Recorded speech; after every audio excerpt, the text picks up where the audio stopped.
أعوذ بالله من الشيطان الرجيم. بسم الله الرحمن الرحيم. إن الذين قالوا ربنا الله ثم استقاموا تتنزل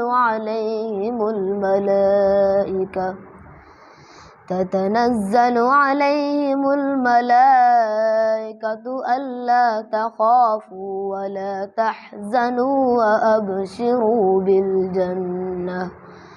وأبشروا بالجنة التي كنتم توعدون. نحن أولياؤكم في الحياة الدنيا وفي الآخرة، ولكم فيها ما تشتهي أنفسكم ولكم فيها ما تدعون، نزلا من غفور رحيم. صدق الله العظيم.